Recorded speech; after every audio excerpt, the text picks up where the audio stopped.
Hey, Lyoko Warriors, this is Captain Yeet here for you from the CodeLyoko episode review. This is going to be CodeLyoko Season 2, Episode 14, titled Attack of the Zombies Redo. So, let's get into it. So, the beginning of the episode starts off with the opening, obviously. After the opening, we go over to Xana activating a tower. That Joker is playing no games. He activated the tower instantly at the beginning of the episode.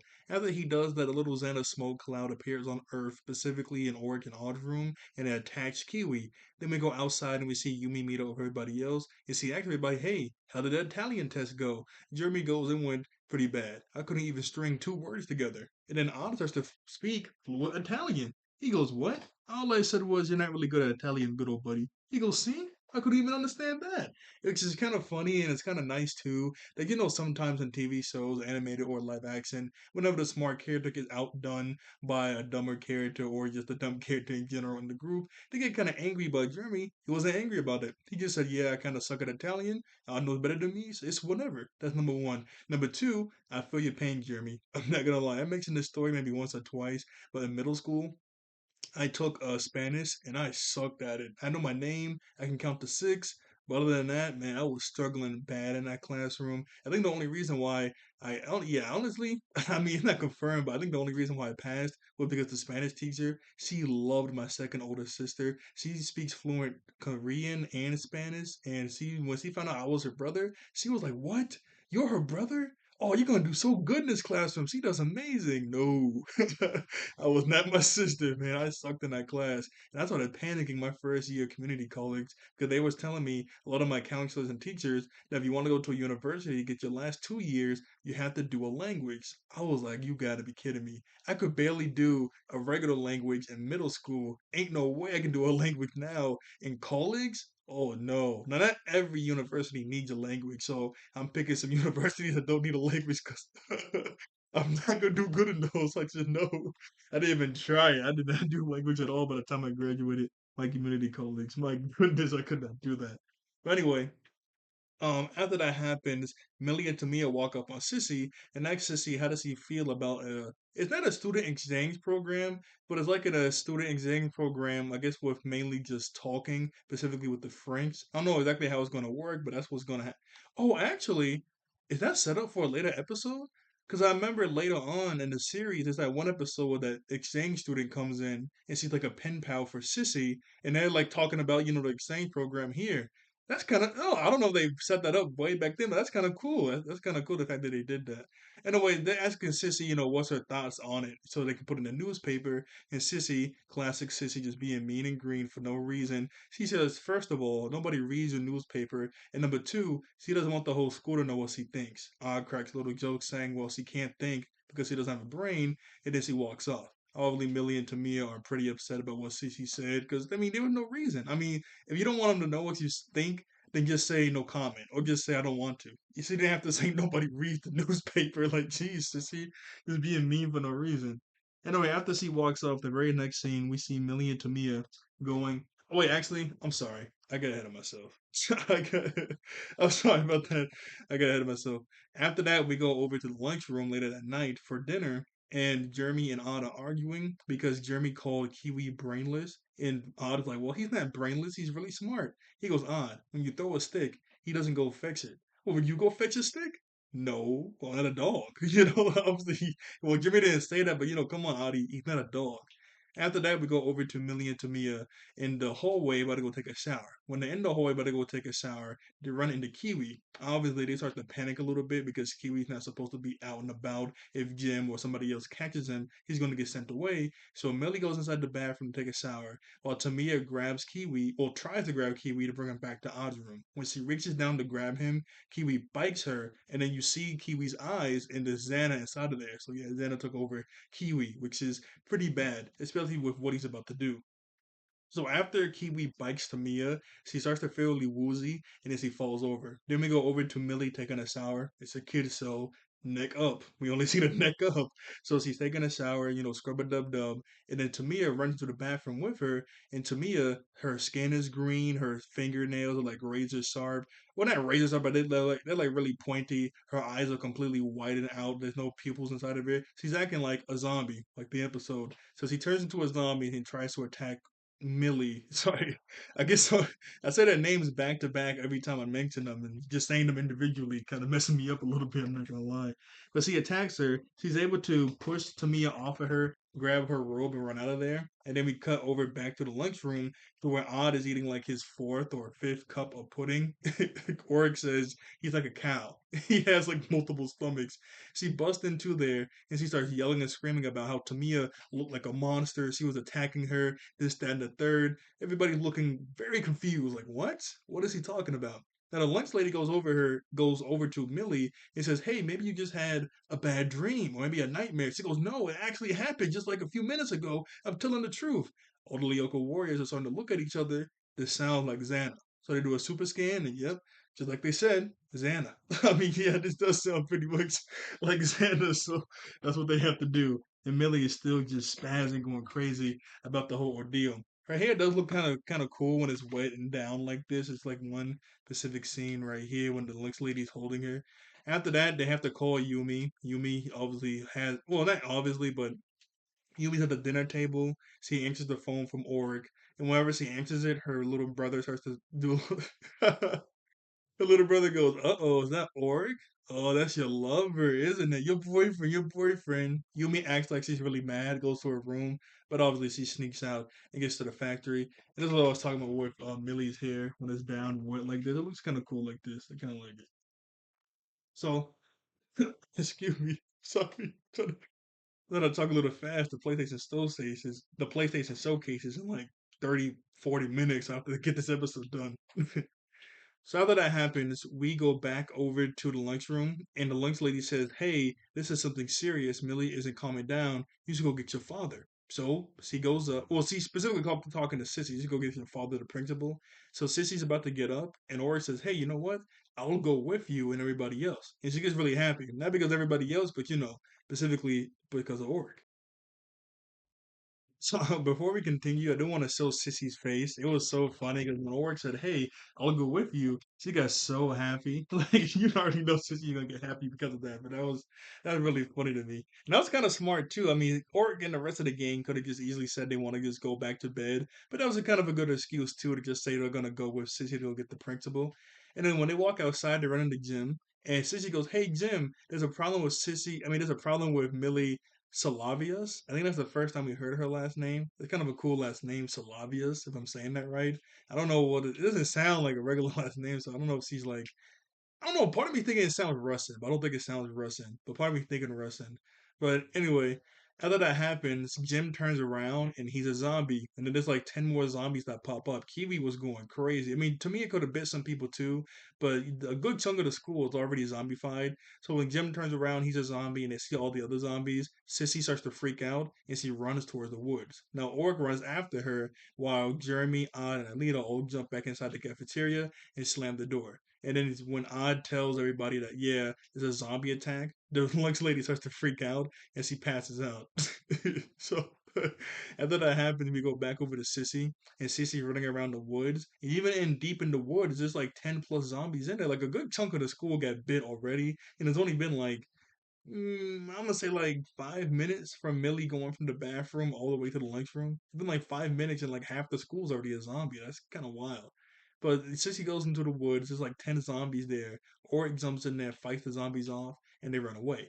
We go back over to the lunchroom. The lunch lady was able to wake up, but then she sees the zombies and he passes out again. And so she just passes out instantly. So Odd, Jeremy, and Alita are all planning on sneaking out of the back way in the lunchroom while William's on the phone with the police. The police aren't really believing him because he's talking about zombies. I would have just said there's people attacking the school instead of specifically saying zombies. But I mean, I guess he want to tell the truth. But I wouldn't really say zombies because as when he says that, they hang up on him. Anyway, when Odd, Jeremy, and Alita try to sneak out the back way, William stops them because he says he's the oldest one here. I mean, he's not that much older than everybody else, only by 1 year, but he's the oldest one here, so he has to take responsibility for everybody. For everybody. Also, if they go outside, they could get bit or they could let a zombie in. So if anyone wants to try to get outside, they have to go through him. Now, when I was a kid, I was really upset and annoyed by William. Because, yo, let these guys get out of here. They can fix everything. Obviously, he doesn't know about Lyoko and everything else, so I kind of understand from his point of view. The Lynx lady did pass out, so he is the oldest one. He has to protect everybody else. Even though he's only 1 year older, he is the oldest one there, so he's doing the right thing. But, from our perspective that know Lyoko and everything, yo, can you move? Oh my goodness, like, he's just so aggravating. Like, let us do our job. Like, we're used to this thing. He's just so annoying. But for like I said, but from his perspective, he is doing the right thing. He's definitely doing the right thing. It's just annoying in the moment. So we go over to Oric, and he's in the woods with Sissy still, and he's trying to get to the factory, but there's way too many zombies near the sewer. So he goes, okay, you know what? We need to go somewhere safe. Let's go back to the cafeteria. And I like this scene a lot because I don't know why, but obviously I understand they have to talk quietly because there's a bunch of zombies around. But I do like the scene a lot because he goes, "Is that okay?" Well, no, he doesn't say "Is that okay," but he goes, "Let's go back to the factory, okay?" Sissy goes, "Okay." Like she says it so soft and nice. I don't know. I like the scene because of that.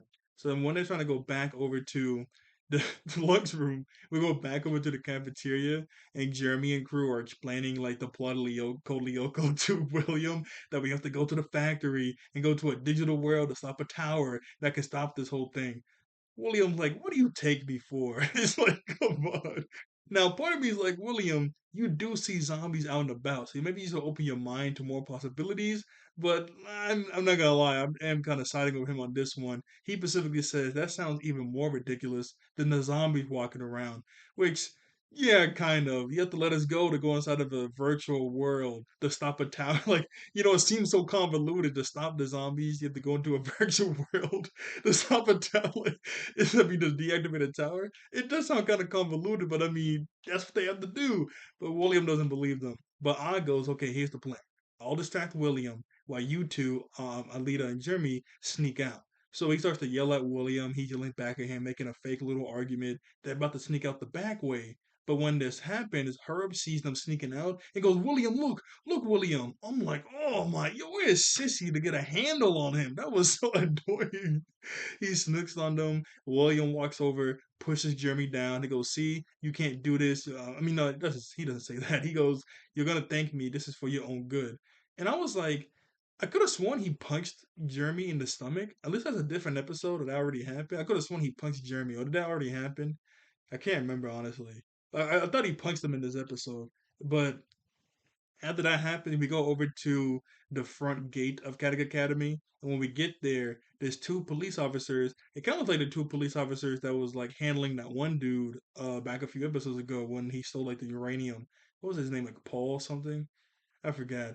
But they're talking to the groundskeeper and they're like, hey, we have a report about I don't want to say zombie, about some sort of attack going on at the school. Is everything okay here? Well, yeah, man, everything's honky dory. I don't see nothing going on. I knew it was a hoax, so they walk away. But as soon as they leave, then Jim and the other zombies walk out. Like that had to be the biggest coincidence. Unless these zombies are somewhat smart. They see the cops like, hey, hi, it's the popo, like it's the heat, it's the boys in blue. Let's hide in the woods. Are they gone? Oh yeah, let's get them. Like, unless they're kind of smart, they hit at the perfect moment. As soon as the cops leave, the zombies pop back out. The groundskeeper go, yo, Jim, what's up? Did you hear about the zombies or monsters or some sort of attack? Crazy, right? Why are you looking at me like that? Yo, Jim? Jim! So they attack the groundskeeper. Now, I was a little confused here because Orc specifically said, let's go back to the cafeteria. But as soon as the zombies start to attack the groundskeeper, we see Oric and Sissy in a bush trying to go outside into the city from the main gate. So I'm like, why are you here? I guess maybe going out into the city will be better than staying in this one area with the zombies. So I guess maybe they were trying to try this first, but it didn't say it on screen. I guess that's true. But then we get a three-way phone call. The three-way phone call is specifically Org calling Jeremy. Jeremy telling Org that he can't leave the cafeteria because of William. And then Org's obviously saying that he can't really get too close to the factory because of all the zombies and also the zombies at the main gate. Yumi's the first one to get to the factory and she's all by herself. Like, where the heck is everybody? So she calls Org. Like, where are y'all? There's a bunch of zombies outside. Like, we can't get anywhere. There's so many zombies just walking around. It's ridiculous. Then we go back over to the cafeteria. There's a lot of cutting away in this scene. I mean, in this episode. But back at the cafeteria, Kiwi's inside. I don't know how Kiwi got inside the cafeteria. I honestly don't know how. I guess maybe the air ducts or something. But he's inside the cafeteria. And it's really funny because not Jeremy, I goes, hey, look, it's Kiwi. What are you doing out here, Kiwi? And then Millie goes, hey, that's the dog we saw before before Tamia turned to a zombie. I'm like, you know who Kiwi is. Well, what do you mean the dog? I mean, I guess, I don't know, maybe like a translation, or she's just so panicked she didn't realize it was Kiwi or something. But she goes, "Hey, that's the dog we saw." Ah goes down to pick up Kiwi, and Kiwi bikes him. And then when he does that, he sees the Xana logo inside of his eyes. He goes, "Oh no, it's Xana!" But he starts to feel really woozy. He turns into a zombie. A bunch of guys pin him down and tie him up. It's kind of funny the way they tie him up because I was like, I would have just tied up his arms and legs just so he couldn't move, but he tied his arms and specifically to like the railing before you go get your food. I mean, this is still a good way to tie him up so he can't move. But I just would have tied him up the old-fashioned way, arms and legs, so he can't just move. And he also tied up his mouth. So after that happens, Jeremy goes, "See, this is what I was telling you. We have to go to the factory, deactivate the tower, do this and that, so we can go ahead and get over this mess. But no, you don't want us to leave." William goes, "If you don't shut the Yo, I'm not trying to hear this whole zombie mess again. You're not leaving." So they, so he just starts to yell at Jeremy. Or goes back over to the cafeteria with Sissy, sees all the zombies banging on the door, and so he runs out. He goes, "Hey, zombies, look at me! Hey, deadheads!" And the zombies have to follow Org, and he leads them away from the cafeteria. Sissy runs up to the door, and this was pretty dumb. So once he runs up to the door, she's knocking on the door saying, "Hey, it's me, I'm not one of them." Herb goes, I don't know. How do we know you're not a zombie? I'm like, Herb, she's not green. Her eyes are regular and she's talking normal. Like, what do you mean? But anyway, Sissy goes, "Oh, I'm not a zombie because I have a subscription to a magazine like Popular Girl. And I also have a stuffed animal that I sleep, yeah, so I'm stuttering. I'm talking kind of fast. I have a stuffed animal that I sleep with named, I think it was named Nin Nin, I think it was." And he goes, "What? That doesn't prove you're not a zombie. That just proves you're lame." What? She's talking fluent to you. She doesn't look like a zombie. That's number one. Number two, she's bringing up personal stuff. No zombie's doing that. Like, what are we doing, Herb? You're just being stupid. Anyway, obviously, there's zombies outside trying to kill Sissy. Sissy just tried to prove herself, and he's calling her lame. Sissy starts to spaz off. "If you let me in this room, you idiot!" Nicholas, "Oh, yeah, that's Sissy. Yeah, let her in." That's a Sissy. Go ahead and let her in. That was dumb, though. I don't know why they. Well, not them. It was specifically her. I don't know why he thought that wasn't Sissy. I don't know. Tell me the Carfax. Like, what? Just being dumb. Anyway, as soon as they let Sissy in, a few zombies pry open the door, grab William, and yanks him outside, and they jump him. This is why I can't really watch horror movies or zombie movies because stuff like this makes my stomach turn. Now, it's a kid, so they didn't like do anything too gruesome to William. They just bit him and made him a zombie. But still, whenever I watch like a horror movie or like a zombie show, I think too much, so I just my stomach starts to turn. When I say I think too much, it's like I think about when something gruesome happens or something crazy happens, like possession or killing or something. I either think about if that was me, if that was somebody I knew, or how that would feel for that person. I feel so bad for them. So when somebody like gets jumped by zombies and get ripped from limb to limb, or like or especially if it's like a nice person, you hear them scream. I'm like, oh, that makes my stomach turn. I just feel so bad for them, and I just think about it for like a week plus. That's why I can't really do a horror movie. I don't really like seeing that anyway, but just because I think like that, I just feel so bad and I think about it for a week and I'm just sick to my stomach. I'm like, yeah, I can't. So I can't really do horror movies or zombie movies like that. I just can't do it. It's like rare I ever watch them or something. The only one I can actually watch somewhat is A Quiet Place somewhat, but even then it's like, oh my goodness. But and a lot of my friends love horror movies too and gore and stuff. I just can't do it. They're like, "Come on, Captain, you just stop being a punk. Watch it." I'm like, "Nah, man, that's just not for me. That's just it's just not for me, man. I'm sorry. Y'all can watch it. I'm just go home. We're all hanging somewhere. I'm like, yeah, I'm gone. I can't do it." But anyway, after that happens, during all the commotion, Jeremy and Alita were able to sneak out, so they're running through the forest trying to get to the factory. And then Yumi, she pops out of nowhere to help them. So she's like fighting off the zombies to help them clear a path to get to the factory. And she was moving like Chun Li. I mean, she was going crazy with her kicks. I mean, she was going crazy, boy. But basically, they get to the factory. When they get to the factory, the Alita and Yumi both specifically get to Lyoko, and Oric he's inside of the lunchroom now. He was able to get inside. So after that happens, they get to Lyoko. Jeremy was able to virtualize the overwing basically as soon as they land, so he's getting a lot better now. And we get this really sweet scene back at the cafeteria to where all the zombies stop attacking the lunchroom and they all huddle up. I mean not odd. Oric is saying it looks like they're planning a full-on attack, so we need to get ready. Millie starts to break down crying, and Sissy starts to hug her, saying, "Hey, everything's gonna be okay." That was sweet. They mention this later on in the episode, but yeah, whenever there's like a serious situation, people show their true colors. And Sissy, yes, she is mean and green, but in serious situations, the way your true colors shine, she's actually a really nice person at heart. I know obviously it sucks that she's mean and green most of the time, so people don't get to see that. But she is a really nice person. The fact that she was, mean, she's usually mean to Millie anyway, and she was mean to her this episode and being this nice to her, it was really nice to see. This is why I really like this episode because of these specific scenes with Sissy and Millie.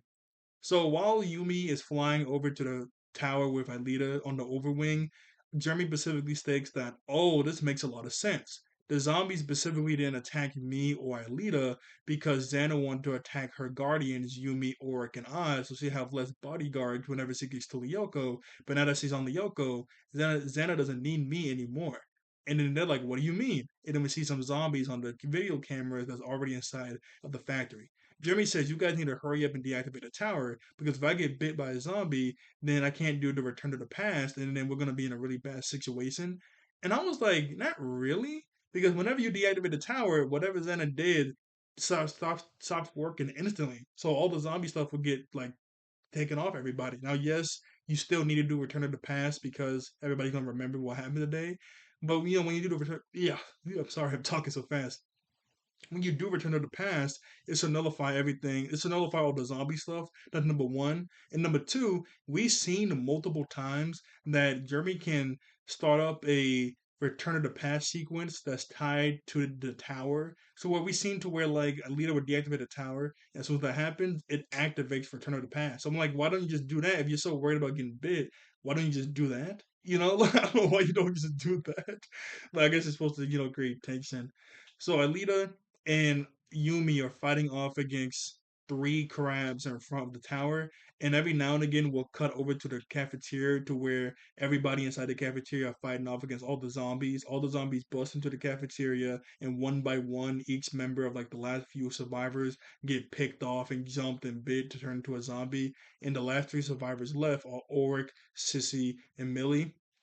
It was a really sweet scene too, to where when the zombies were getting close to Millie, Sissy had a chair. She goes, "Get back! Don't you touch her! Don't you touch Millie!" That was sweet. That was a really sweet scene. And back on Lyoko, we see. I'm sorry, I'm checking the time. I don't want to miss the state of play for PlayStation. Okay, I got time to finish. So, Yumi takes out one crab by just throwing her fan regularly and takes out one crab. I think they could have easily just flown past the other two crabs and got into the tower because you can take your vehicles into towers, so I think they could have easily done that, but I guess it's whatever. So they take out one crab. Then we see Yumi and Alita go over to a gorge, and when they fly into the gorge, another crab follows them in. Yumi does a loop-de-loop mid-air. Alita grabs one of her other fans, throws it, and then takes out the crab. That was pretty cool. But then when they start to fly out the gorge, we see a random roaster off to the side. It shoots them, and they have to crash land, so now they have to run over to the tower. Now, when that happens, we see what was it? Oh yeah, we see the third crab chase after Yumi and Alita. Yumi tells Alita to go ahead towards the tower. She'll take care of the crab. Here's the loop de loop scene really quickly. It was kind of cool, and especially cool because Alita's the one that threw her fan and took up the crab. I mean, that was kind of dope. That was really dope. I did like that. But I don't know how Yui took out the third crab the way she did because she starts to run on the walls of the gorge, but she's not like running any faster normally. Oh, I forgot about that one girl that got grabbed and they jumped into survivors. Oh, that made my stomach turn. I feel so bad. But anyway, she's not running any faster than normal.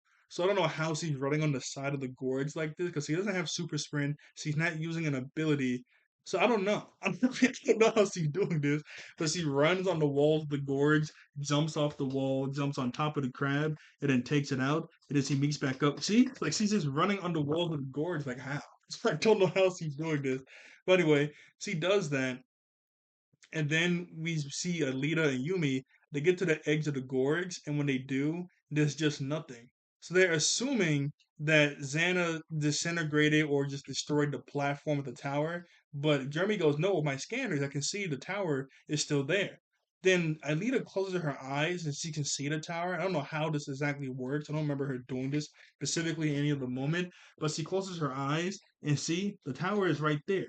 But whenever she opens her eyes, the platform is gone, so all you see is the digital sea below them. So they're like, huh. So the plan is for Yumi to use a telekinesis to fly Alita over there. But I'm like, is this not dumb? Because okay, when I say dumb, this is what I mean. So from their perspective, what they see, there's nothing. Because well, I'm about to show it right here too. You see like a eggs, and then you see nothing. But when Alita closes her eyes, she can see the tower. So that means this has to be an illusion to where there's still actually a platform in front of them. It just looks like there's not a platform. And if you think there's not a platform, what are you floating Alita over to? You know what I'm saying? Because if you're gonna float her over to a platform that she can see, but Yumi can't see, that means there has to be something still there, even though she can see it when she closes her eyes. So you just go ahead and step on the visible platform, like it has to be invisible. Because if not, then you're just assuming you're just gonna float her over to nothing.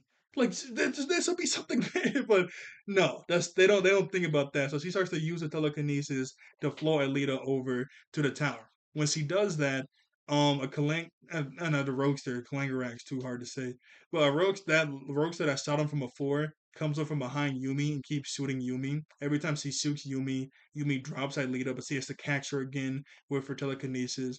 She does block one attack from the Roadster, and when that happens, she drops Alita. It happens a few times, so she has to catch Alita again with her telekinesis. I kind of like the way it looked whenever she was like, I have to, I have to catch Alita. I have to make sure she doesn't fall. It was a really cool scene. I mean, it's not nothing crazy, but I do like the way it looked.